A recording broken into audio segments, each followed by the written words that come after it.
Viking offers a small ship experience with no children and no casinos. Discover more at Viking.com.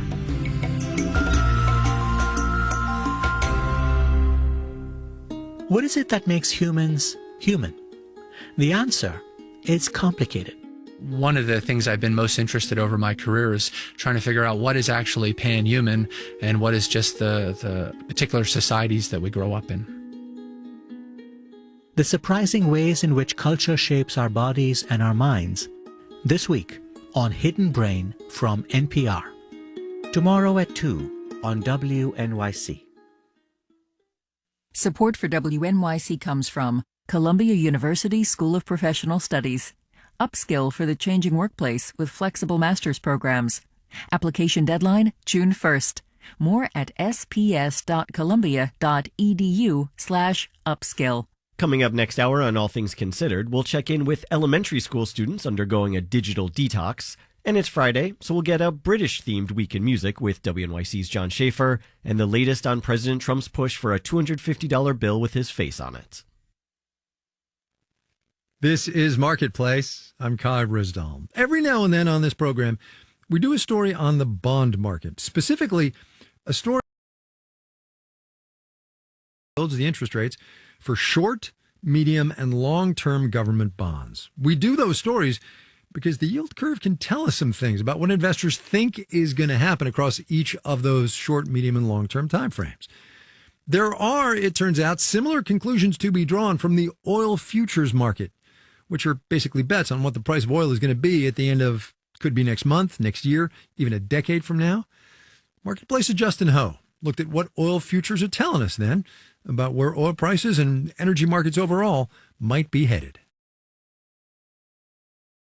Oil is really complicated. There are different grades of oil that can't be substituted for each other, and nobody really knows what anybody's paying because transactions are private. But oil futures contracts are a totally different matter. They're standardized, and they're traded on public exchanges. And so, that makes it a much easier, a transparent way to form a proxy for what's happening in this very diverse, complicated global marketplace. That's Mark Finley with Rice University's Baker Institute. He says futures contracts for 1 month from now give you a pretty good sense of oil prices right now. But contracts are also sold for basically any month in the future.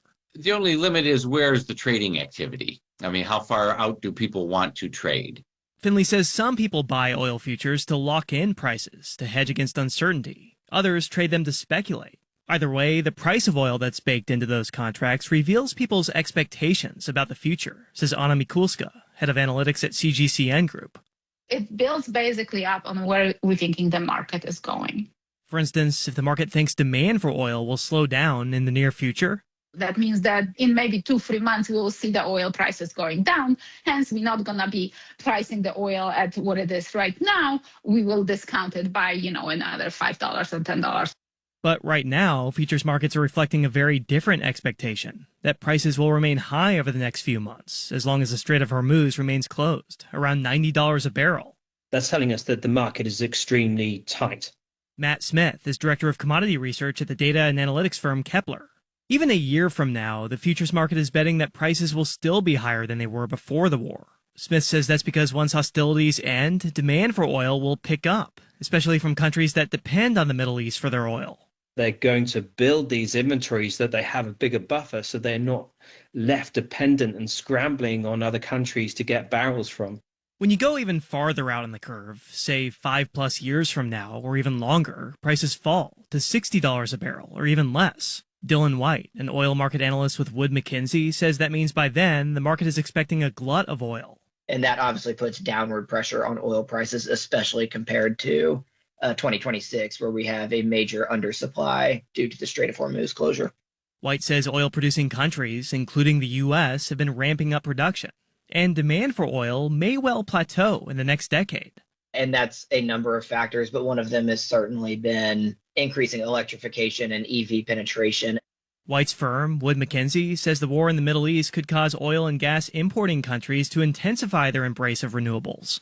So how the world responds to the Middle East conflict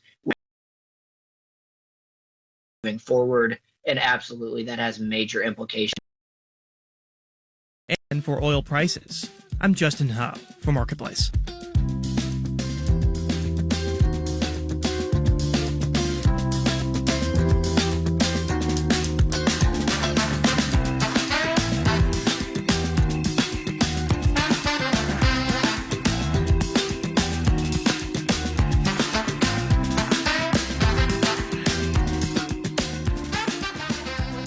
Back in the heyday of the pandemic economy, we were doing a whole lot of stories about travel nurses, RNs, moving from hospital to help fill gaps in workforce demand. According to a staffing industry analyst's report, travel nurse revenue peaked in 2022, $45 billion almost. Since then, the market has shrunk a bit, but as more healthcare workers are aging out of that slice of the labor force, there are still thousands of travel nurses roving around the country on those short-term contracts. So herewith today's installment of our series, Adventures in Housing. My name is Emma Larson, and I'm a pediatric ICU travel nurse. I graduated nursing school in May of 2022. When I was a baby nurse, there were travel nurses at the facility I was working at, and I would kind of just pick their ear. And I quickly realized if my lifestyle did allow for it, it could be like the coolest thing ever. I was like, you literally get paid more than we do to go travel to different cities and move around and not be tied down to one place. So when I saw the opportunity for myself, I took the leap and haven't turned back yet. The travel contracts are typically anywhere from 8 weeks to 13 weeks in length with the option to extend. I started by going up to upstate New York. Then I was in Columbus, Ohio for a little bit. Spent some time in New York City, and now I am over exploring the West Coast in Phoenix, Arizona, and loving it out here so far. My permanent residence is in Florida. My husband and I, that's kind of our home base. He is flexible. He's able to work remotely, so he's able to come with me on these assignments, which is really cool. Housing during these travel assignments can be a little bit of a challenge. We have found some great apps that we use, mainly Furnished Finders. It offers fully furnished apartments for short-term leases. The challenge is that most travel nursing contracts are posted within a 4-week window. So it can be a little last minute and a little bit flustering trying to put all the pieces together. But I feel like that's kind of what you sign up for when you choose travel nursing. I feel like it takes a certain personality to be a travel nurse. You have to be extremely flexible, adaptable, but also know kind of when to stand up for yourself. I spend a good deal of time, especially the past few weeks as my contract here is wrapping up, searching for different contracts, talking with recruiters, doing interviews with the management at these facilities, and then also negotiating the pay packages as well once they do come in. So yeah, it's definitely like another part-time job in addition to your full-time nursing job. Kudos to all the travel nurses who travel alone. I feel like a lot of them get pets. They'll have like a companion dog to travel with, which is super fun. But yeah, being able to travel with my husband has been so much fun, especially before we settle down and have kids. I wouldn't trade it for anything. Emma Larson, she's an ICU nurse in Phoenix for now. Wherever you work or whatever you do, tell us about your adventure in housing. Would you? You can do it at marketplace.org.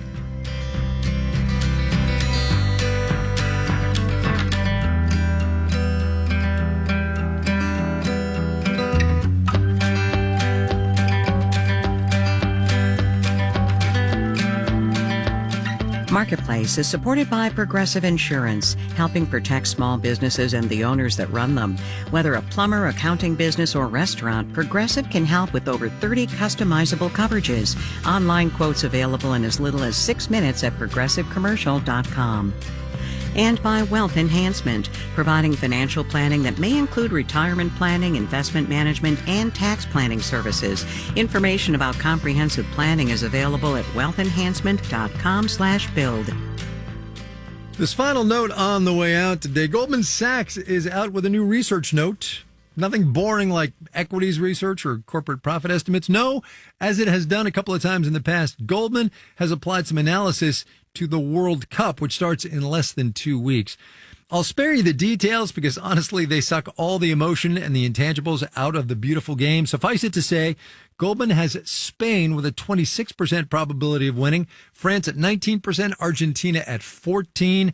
And just because of the way the knockout stage brackets work, Goldman says it's Spain over Argentina in the final. I don't know if I agree with that. Our theme music was composed by BJ Liederman. Marketplace's executive producer is Nancy Fargali. Joanne Griffith is the chief content officer. Neil Scarborough is the vice president and general manager. And I'm Kai Risdall. Have yourselves a great weekend, everybody. We will see you back here on Monday, all right?